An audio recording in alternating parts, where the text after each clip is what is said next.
Welcome to a brief overview of spelling. As we both know, there are thousands of words in the English language. It is unrealistic to expect that we can spell them all. However, most of us can improve our spelling by following some basic rules. The first of which is the following.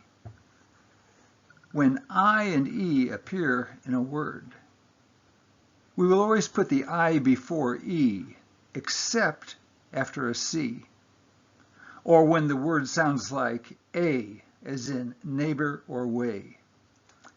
So that is easy to remember. I before E, except after C, or when sounded as an A, as in neighbor or way. Let's look at the first rule again.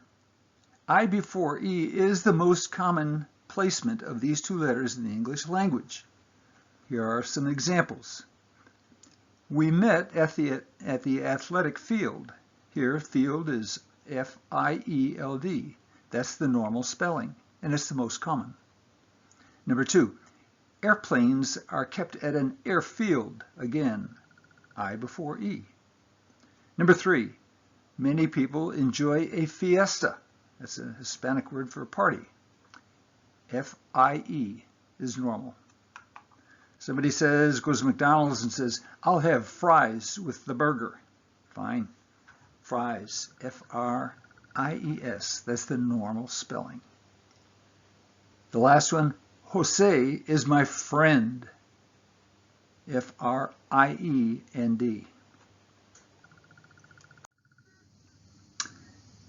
There are some exceptions. We're going to always place I before E except after a C. If there's a C, then we're going to have to put it in as C-E-I. Let's look at number 1. The young couple was trying to conceive their first child. And here, it's no longer I before E because there's a C in the way. C-O-N-C-E-I. The I and the E change places. C-E-I-V-E. Number 2, when you purchase goods, get a receipt. R-E, and here's that C. C-E-I is going to be correct. Number 3, I will be at home to receive the package. You know, something's being shipped to your house. Receive, R-E, here's that C again. C-E-I-V-E. Number 4, he was not trying to deceive you. Deceive means to fool or to confuse you or something like that. Here's a C. C-E-I is correct. Go in the house and look around, you say, the ceiling needs painting. Well, there's a C, so it's going to be E-I. We are not going to say C-I-E. It's going to be C-E-I because of the C. There's another exception. If the word sounds like an A, we're going to put E before I if the word sounds like an A. Let's look at number 1. Santa Claus drives a sleigh at Christmas. Sleigh has kind of an A sound. So when we have an A sound, we're going to go with EI. Now remember, I said initially that IE is the most common in the English language. Well, this is one of those exceptions, if the word sounds like A. Also, talking about Santa Claus and his sleigh, it has 8 tiny reindeer. 8. Sounds like an A, doesn't it? So we have EI, not IE. Number 3, she has a veil over her eyes. That's where a lady who might be in mourning at a funeral or something like that, she'll put a veil over her eyes. And it has an A sound, veil. Number 4, a bag of sugar will weigh 1 pound. Weigh has very much of an A sound. So we're going to go EI, weigh. Number 5, Miguel is my neighbor.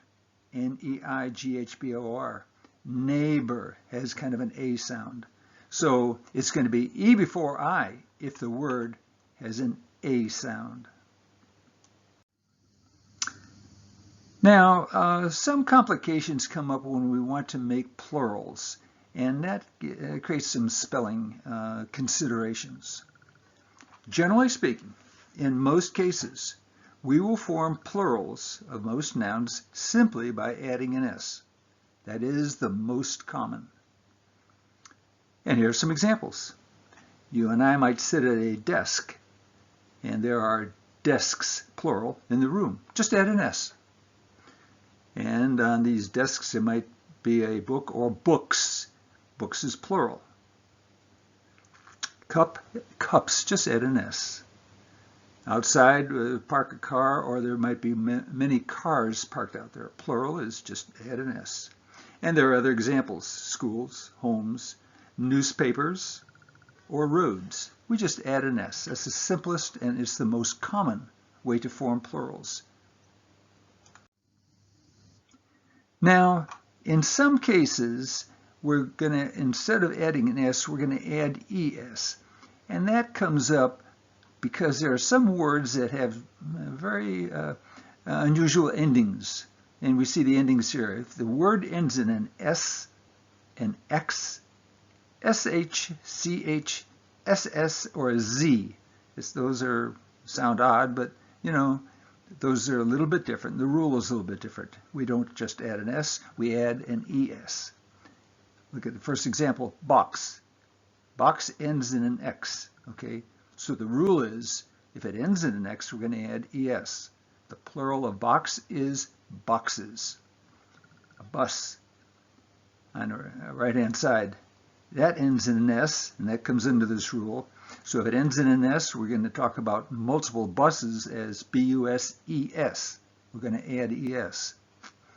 And the other cases are pretty common. Dishes, foxes.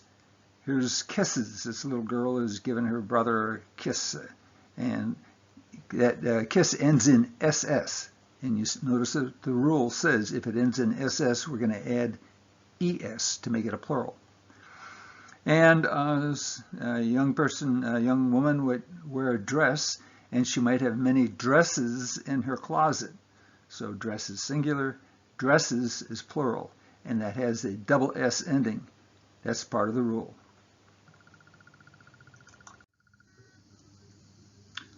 There are some words that end in O, and if they end in O, many of those will become plural if we add ES. Classic example is potato. That's, a former vice president tried to correct the spelling of a youngster in a school video, and he misspelled the plural of potato. But if it ends in O, and here's potato, it ends in an O, and so we're going to add ES. So it's P-O-T-A-T-O, there's potato, and then add ES. Hero, somebody who does something very valiant in a military battle, or maybe a policeman or a fireman does something wonderful. A hero, that ends in an O. So if there are many heroes, we're going to have H-E-R-O. We're simply going to add an ES. How about torpedo? They were common in World War II. They would be fired from a submarine, and it's an underwater thing. A single torpedo ends in an O. Many torpedoes, we're going to add an ES. So the ending is going to be OES. The president or chief executive in government might veto legislation, that is, disagree with it. And so veto ends in an O. So if there are multiple vetoes, it's going to be V-E-T-O-E-S. So that's many, not all words. Now, we have some special rules that apply when the words end in a Y. And there are two ways of forming plurals. First of all, we have to look at the word and see if what comes right before the Y. Is it a consonant or is it a vowel? Let's look first at the rule of a consonant directly preceding a Y. If that's the case, we're going to change that Y to I, and we're going to add ES. The first example, body, B-O-D-Y. Well, there's the Y ending, and right ahead of that is a consonant D. So that comes into the rule. we're going to change that Y to I and add ES. Right across from it, lady. Well, there's a Y ending, and it's preceded by a consonant. So we're going to make, if we're going to make plural, we're going to change that Y to I and add ES. So we have ladies, L-A-D-I-E-S. And the others you can read for yourself. Candies, pennies, puppies. I like puppies because I'm a dog man. Puppy, P-U-P-P-Y. There's that Y ending, and there's a consonant right ahead of it. So we're going to change the Y to I and add ES. That is for plural of words that end in a consonant and Y. Now you'll see that the rules are a little bit different if it ends in a vowel and a Y. Let's look at the next slide. Now, for the plural of words that end in a vowel and Y, we simply add an S. Keep it simple. Joy.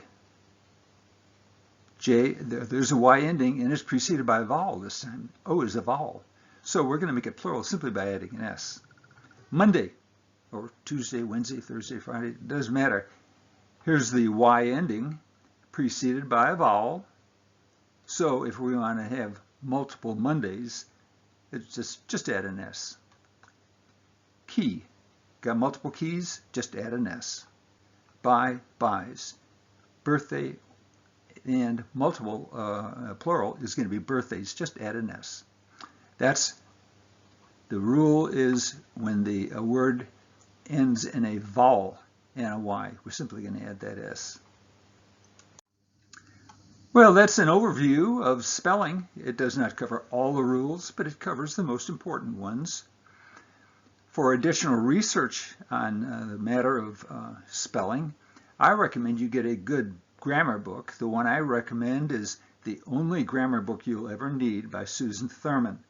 I do not get a commission. I do not make money on this deal. I happen to have that book myself in my own library. It's a good book. It's a thin book. It's easy to read. And you can get them on eBay, used, for about $4, right around there. You don't need a brand new book. Used one is just fine. Well, that's it for today. I hope to see you next time.